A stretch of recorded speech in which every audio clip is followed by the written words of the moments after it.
뉴스레터에 오신 것을 환영합니다. 최근 시진핑 중국 국가주석의 사면임에 실패했는데 2인자였던 리커창도 아닌 우리가 상상도 못했던 새로운 인물이에요. 중국의 차기 국가주석이 될 것이라는 소식이 전해졌습니다.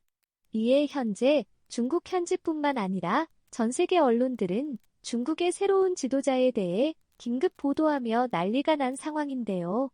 놀랍게도 새로운 중국의 1인자가 한국에 파격적인 제안을 해오면서 주요 외신들은 한중 관계의 지각 변동이 일어났다라며 해당 내용을 대대적으로 보도하기 시작했습니다. 시진핑은 얼마 후 열릴 제20차 공산당 전국대표 대회에서 자신의 3년임을 포함해 차기 지도부 구성에 대해 발표할 예정이었습니다. 이에 베이징 외교관은 중국의 새로운 지도부 인사들의 동선에 대해 촉각을 곤두세우고 있었는데요. 그런데 충격적이기도 시진핑의 사면임에 실패했다는 현지 보도들이 나오기 시작했습니다. 과거 당대회는 주로 10월에서 11월에 개최됐는데 올해는 직전 19차와 마찬가지로 국경절 연휴가 끝난 후엔 10월 중하순에 열릴 것으로 알려졌습니다. 그런데 말 그대로 이 자리는 중국 국가주석 이외에 새로운 지도부 인사를 발표하는 날이고 중국 국가주석 자리를 누가 차지할 것인지는 사실상 그 전에 결정됩니다.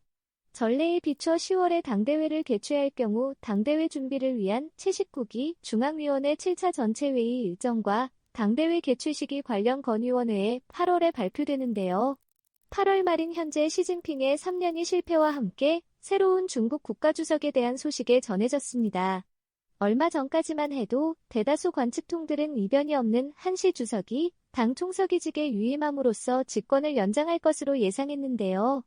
이 예상이 깨지고 이변이 일어났습니다.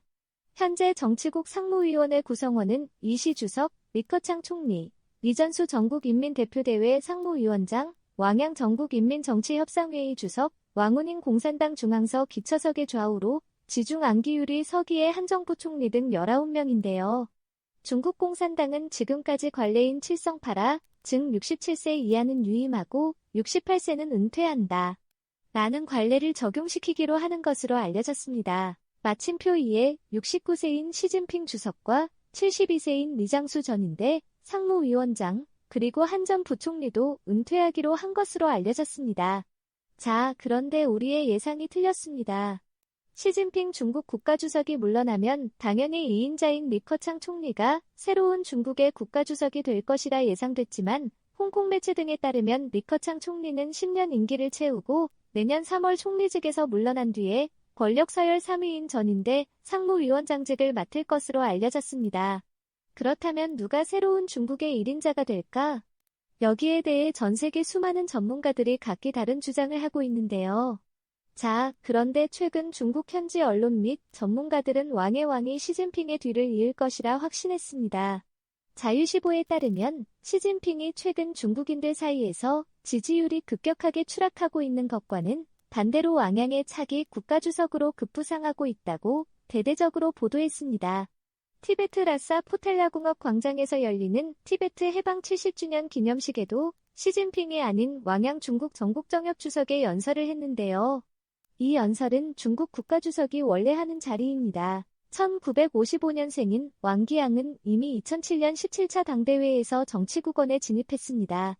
그는 현재 권력 서열 2위인 리커창 총리, 5위의원회의 선전 이데올로기 담당 상무위원과 동갑인데요. 헌법 규정에 따라 총리직에서 물러나야 하는 리커창 총리와 동갑인 왕녀 왕훈이는 최근 잔류를 위해 치열하게 경합 중이었습니다. 자, 그런데 시진핑과 중국 공산당의 왕량을 차기 중국 국가주석으로 지목한 결정적인 사건들이 일어났습니다. 왕양은 현재 중국에서 가장 큰 지난 수십 년 동안 해결 불가능했던 난제로 꼽혀온 중국 뇌짝퉁을 뿌리 뽑아버리며 중국인들의 폭발적인 인기를 26일 신화통신 등에 따르면 왕양 중국 부총리는 위조 방지 전국회의에서 올해 상반기에 단속을 통해 1만여 명을 위조 상품 생산 혐의로 기소했다고 밝혔습니다. 왕양의 명령을 받은 중국 경찰은 가짜 건축자재, 자동차 부품, 약 장난감 또는 생필품 등 5만 4천여 건의 사례를 조사해 이같이 조치했습니다. 왕융은 중국 내 생산된 위조품이 해외로 반출되는 것을 막기 위한 특별 조치도 개시할 예정인데요. 이를 위해 국경세관과 전자상거래에 대한 감시도 획기적으로 높이겠다고 발표했습니다.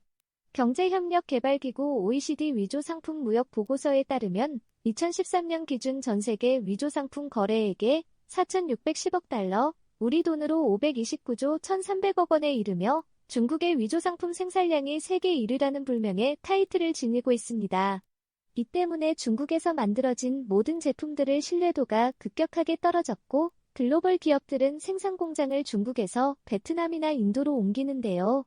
중국 경제가 받는 타격은 상상을 초월하고 있습니다. 중국 현지 매체들과 전문가들이 왕양 부총리가 시진핑의 뒤를 이어 차기 중국 국가주석이 될 것이라 확신한 이유는 또 있었습니다. 전 세계 주요국 핵심 인사들이 중국을 방문해 시진핑이 아닌 왕양 부총리를 만난 사실이 밝혀졌습니다.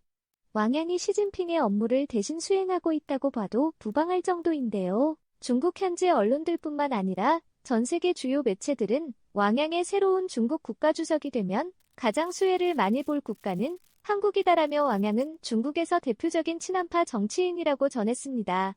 왕양은 젊은 시절 한 식품공장의 직원이었습니다. 고향인 안후이 성수연의 식품공장에서 노동자로 일했는데요. 문화혁명 말기에 1976년 2월 57 간부학교의 교원이 되었고 그 후 당위원회 위원을 지냈습니다. 1979년 중국 공산당 중앙당교회 이론 선정 간부반에 발탁되어 정치경제학을 공부하기 시작했고 1981년 중국 공산주의 청년단 안후이성의 당위원회 부서기를 시작으로 공천당성위원회의 선전부장을 지냈고 1983년에는 공청단 성위원회 부서기로 초고속 승진을 했습니다.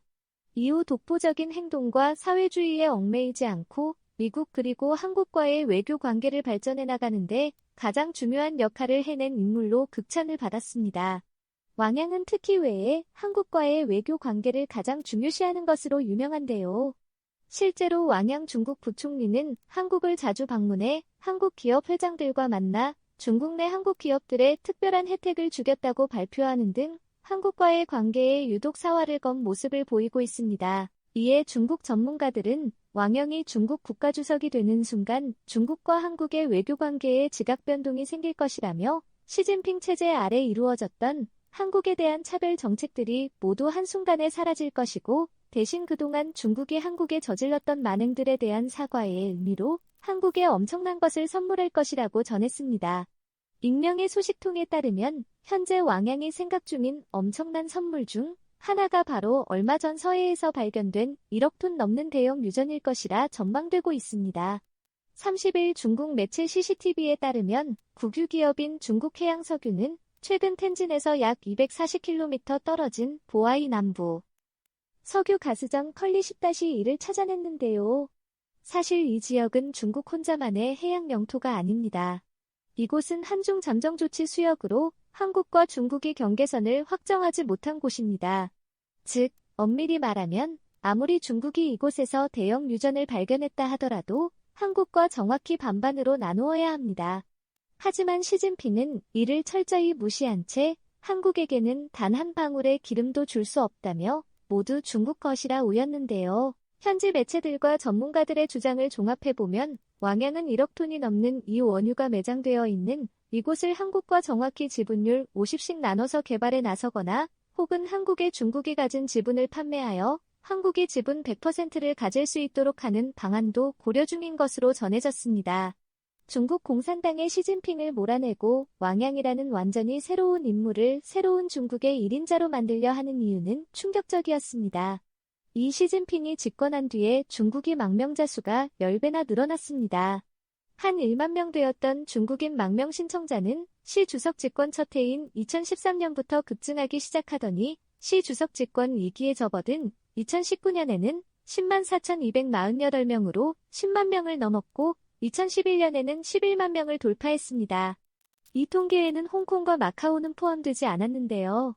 이 중국 본토에서 홍콩으로 이주한 중국인들의 수까지 포함하면 상상을 초월하는 속도로 중국인들의 유출이 가속되고 있습니다. 중국 공산당 핵심 인사들은 시진핑 정책의 핵심인 1대1로가 완전히 망해버렸다며 1대1로에 참여했던 국가들의 중국을 버리고 한국을 택하고 있다고 평가했습니다. 실제로 에티오피아는 중국과 1대1로 계약을 파기해버리더니 에티오피아의 모든 사업에 대한 수주를 한국에 넘기겠다는 파격적인 발표를 한 것으로 알려졌는데요. 돈을 미끼로 자국의 모든 자산을 훔치려는 중국과 달리 한국은 자신들에게 큰 감동을 주었다고 말하고 있습니다. 실제로 LG전자는 한국전쟁 참전국인 에티오피아 청년들에게 무상 교육을 제공하고 이들의 사회 진출을 돕고 있습니다. 이렇게 한국 기업이 무상으로 제공해준 교육 덕분에 에티오피아 젊은이들은 이후 해외로 진출의 기술을 배워서 다시 에티오피아로 돌아와 에티오피아 경제 발전에 이바지하는데 획기적인 발전을 이루고 있습니다. 바로 한국 덕분에 말이죠. 또한 LG는 이 학교에서 졸업한 에티오피아인 상당수를 LG전자에 취업시켜주기도 했는데요. 졸업생 대표 다니엘 가사우는 다양한 배움의 기회를 준 LG에 감사드린다라며 학교에서 배운 내용에 에티오피아의 획기적인 경제성장에 엄청난 도움이 되고 있다라고 전했습니다. 에티오피아는 1950년. 시청해주셔서 감사합니다. 즐겨찾기를 남겨두고 구독하여 최신 뉴스를 받아보세요.